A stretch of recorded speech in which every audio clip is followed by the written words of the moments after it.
ഓസ്ട്രിയയുമായി ശക്തമായ ബന്ധം സ്ഥാപിക്കാൻ ഇന്ത്യ.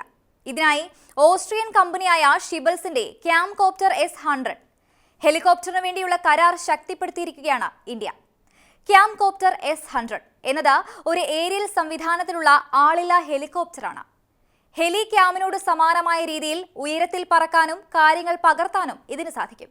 എന്താണ് ക്യാംകോപ്റ്ററിനെ ഇന്ത്യൻ സുരക്ഷാ മേഖലയ്ക്ക് അനുയോജ്യമാക്കി മാറ്റിയത്? പരിശോധിക്കാം വിശദമായി. ഓസ്ട്രിയൻ നിർമ്മിത കോപ്റ്റർ ആയതുകൊണ്ട് തന്നെ ഇതിന്റെ കൂടുതൽ സാധ്യതകൾ കണ്ടെത്താൻ ശ്രമിക്കുകയാണ് നിലവിൽ ഇന്ത്യൻ നേവി. ഇത് ഓസ്ട്രിയ ഇന്ത്യ ഉഭയകക്ഷി സാങ്കേതിക സഹകരണത്തിലെ ഒരു സുപ്രധാന നാഴികക്കല്ലായാണ് അടയാളപ്പെടുത്തുന്നത്. 2023 ഇന്ത്യൻ നേവിയിൽ ഷീബൽസിന്റെ ക്യാംകോപ്റ്റർ S-100 എത്തുന്നത്. കപ്പലിൽ ലാൻഡ് ചെയ്യാനും ടേക്ക് ഓഫ് ചെയ്യാനും സാധിക്കുമെന്നത് ക്യാംകോപ്റ്റർ S-100ന്റെ സവിശേഷതയാണ്. കൂടാതെ പേലോഡുകൾ വഹിക്കാൻ കഴിയുമെന്നതും പ്രത്യേകത. അത്യാധുനിക ആളില്ലാ വ്യോമ സംവിധാനങ്ങളിലൂടെ സമുദ്രശേഷി വർദ്ധിപ്പിക്കുന്നതിൽ ക്യാംകോപ്റ്റർ S-100 കരാർ ഉപകരിക്കും. ഇതിലൂടെ ഓസ്ട്രിയയും ഇന്ത്യയും തമ്മിൽ ശക്തമായ ബന്ധം സ്ഥാപിക്കപ്പെടും. ലോകത്തെ പല നഗരങ്ങളുടെയും സൗകര്യങ്ങളോടെ ഹൈടെക് സൈനിക വാണിജ്യ മാനുഷിക പ്രവർത്തനങ്ങൾ ഉൽപ്പാദിപ്പിക്കുന്നതിൽ ഷീബൽസ് അന്താരാഷ്ട്ര പ്രശസ്തി നേടിയിട്ടുണ്ട്. അസാധാരണമായ മുൻകൂർ സേവനവും പിന്തുണയും ഇത് ഉറപ്പാക്കുന്നു. ഏത് പ്രതികൂല കാലാവസ്ഥയിലും കരയിലും കടലിലും 200 കിലോമീറ്റർ വരെ ദൂരത്തിൽ ഇത് പ്രവർത്തിക്കും.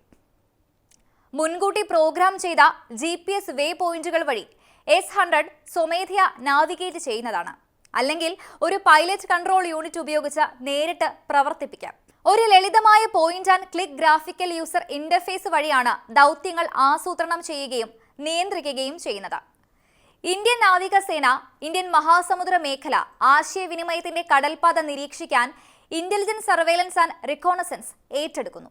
കൂടാതെ കരയിൽ നിന്നും പ്രവർത്തിക്കുന്ന ഫിക്സഡ് വിംഗ് UAVകൾ ഉപയോഗിച്ച് 21ാം നൂറ്റാണ്ടിന്റെ തുടക്കം മുതൽ ആളില്ലാ സംവിധാനങ്ങളിൽ ഇത് പ്രവർത്തിക്കുന്നു. കടലിലെ കപ്പലുകൾക്ക് നിയന്ത്രണം കൈമാറിയിട്ടുണ്ട്.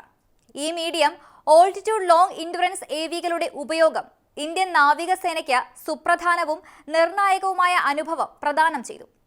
കൂടാതെ യുദ്ധക്കപ്പലുകളുടെ ഡെക്കിൽ നിന്ന് പ്രവർത്തിക്കാൻ കഴിയുന്ന കപ്പൽ വഴിയുള്ള റോട്ടറി ആളില്ലാ ഏരിയൽ സംവിധാനത്തിലേക്ക് അവ ഇപ്പോൾ പ്രവേശിച്ചിരിക്കുകയാണ്. ഈ കഴിവ് ഇന്ത്യൻ നാവികസേനയ്ക്ക് കടലധിഷ്ഠിത പ്രവർത്തനങ്ങളിൽ ആവശ്യമായ വഴക്കം പ്രദാനം ചെയ്തു. ക്യാംകോപ്റ്റർ S-100 ആളില്ലാ ഏരിയൽ സംവിധാനത്തിന്റെ ഈ കഴിവാണ് ഓസ്ട്രിയയും ഇന്ത്യയും സാങ്കേതിക മേഖലയിൽ ഒരുമിച്ച് കൊണ്ടുവന്നിരിക്കുന്നത്. റോട്ടറി ആളില്ലാ സംവിധാനങ്ങൾക്കായി പ്രോഗ്രാം ഒരു സമ്പൂർണ്ണ ഇക്കോസിസ്റ്റം സൃഷ്ടിക്കുകയും ഫലപ്രദമായ ചൂഷണത്തിനുള്ള സാങ്കേതിക വിദ്യ നിലനിർത്തുകയും ചെയ്യും. നിലവിൽ വികസിപ്പിച്ചുകൊണ്ടിരിക്കുന്ന S-300 പോലുള്ള ഭാവി പ്ലാറ്റ്ഫോമുകൾ ഇന്ത്യൻ ഉപഭൂഖണ്ഡത്തിൽ ഇന്ത്യൻ സൈന്യത്തിന്റെ നിർമ്മാണത്തിന് ഇടം കണ്ടെത്തുകയും ചെയ്യും. ഇന്ത്യൻ നാവികസേനയ്ക്ക് 8000 കിലോമീറ്ററിലധികം തീരപ്രദേശവും വ്യാപാരികളുടെ ഗതാഗതം കടന്നുപോകുന്ന തിരക്കേറിയ കടൽ പാതയുമുണ്ട്. S-100 നാവികസേനയ്ക്ക് വളരെ വലിയൊരു പ്ലാറ്റ്ഫോം നൽകിയിട്ടുണ്ട്.